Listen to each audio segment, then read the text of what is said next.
Wisconsin Broadcasters Association Hall of Famer Bob Berry ruled Milwaukee's airwaves in the 60s and 70s. He spoke with countless musicians and celebrities over the years. Bob collected remarkable recordings of these encounters, which he's now sharing with the public. Here's Bob. It's baseball time, so let's go back to the glory days of the Milwaukee Braves. Lew Burdette was a star right-handed pitcher for the Braves. He was the MVP in the 1957 World Series and led Milwaukee to their first baseball championship in history. Lew was the first pitcher in 37 years to win 3 complete games in a series, and the first since 1905 to pitch 2 shutouts. Burdette was the winning pitcher on May 26, 1959, when the Pittsburgh Pirates hurler Harvey Haddix pitched a perfect game against the Braves for 12 innings, but lost in the 13th. In August of 1960 at Milwaukee County Stadium, Lew pitched a no-hitter, facing 27 Philadelphia Phillies batters. He also scored the game's winning run after hitting a leadoff double in the 8th inning. Did Lew throw a spitball? He'll answer that question. He was so good at getting hitters out that he inspired Braves manager Fred Haney to comment, "Lew would make coffee nervous." Lew, tell me about your favorite Braves memory. Well, I think I was fortunate enough to have an abundance of great Brave memories. Kelly, I don't know. Of course, the 3 games in the World Series, winning Haddix game, which is the greatest game ever pitched in the history of baseball, and hitting 3 game-winning home runs off of Sandy Koufax. Yeah. I mean, I got a bunch of it. And of course the no-hitter, and I think the best memories that I actually had was the way we were treated by the people in Milwaukee, being the first team in the major leagues to move in 50-some years.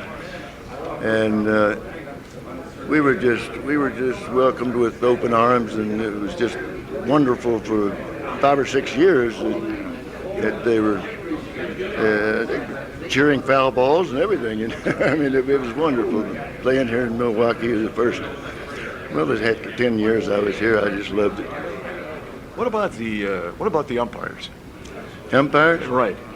I loved the umpires. I never had any problem with the umpires. In fact, Dusty Bogus used to always call, if they would be a new umpire come into the league, he would call Warren and I over and take us in the dressing room and introduce us to the new umpire. And he would tell them, these 2 guys, you can sit in a rocking chair and call the game. You don't have to be jumping all over the place. He said, the only thing is that Lew will ask you where the pitch was with his lips. He won't yell it, he just say, where was it? You know? And he would always tell me how many inches it was outside or whatever, and Lew would correct it. Well, I think they did accuse you of they accused me of throwing the spitball. Yeah. Actually, it started in Philadelphia.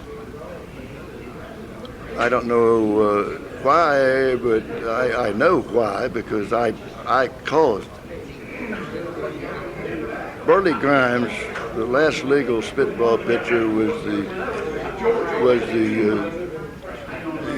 the minor league pitching instructor for the Yankees when I was in the Yankee organization for 5.5 years. And I used to fish with him in spring training all the time. We became real close friends, and I asked him, I said, "Burley, teach me to throw the spitball." He said, "Lew, if I teach you to throw the spitball, you'll get caught and get thrown out of the game, out of the baseball."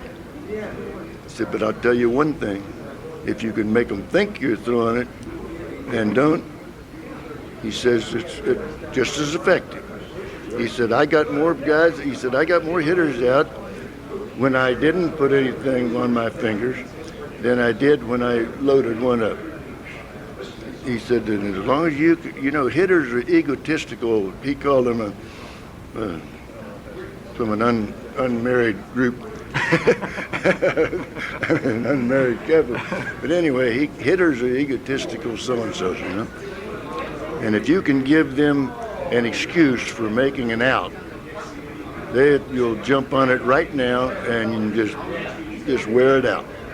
He said they're so egotistical, they think you should not be able to get them out at all. He says that if you get them out, when they've got an excuse, and they go in the dugout, if you get one of the first 3 hitters in the first inning to go in the dugout, by the 5th inning, the bat boy's yelling, look at the ball, you know?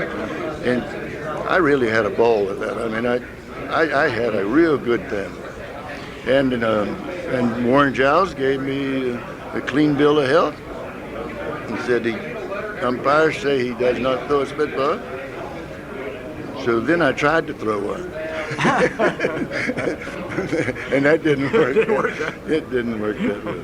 What has Lew Burdette been doing since the baseball days? A lot of years. I went into construction for cable television in the PR end of it. And having been a ball player, I could open doors, get in to see the right people, and I had a lot of good friends in government and stuff like that, and telephone companies, power companies we had to deal with. I made more money in cable than I ever made in baseball. I believe it. Yeah. And I got up to making pretty good money in baseball, but back then it was good money. 60,000, 70. It was big money back then.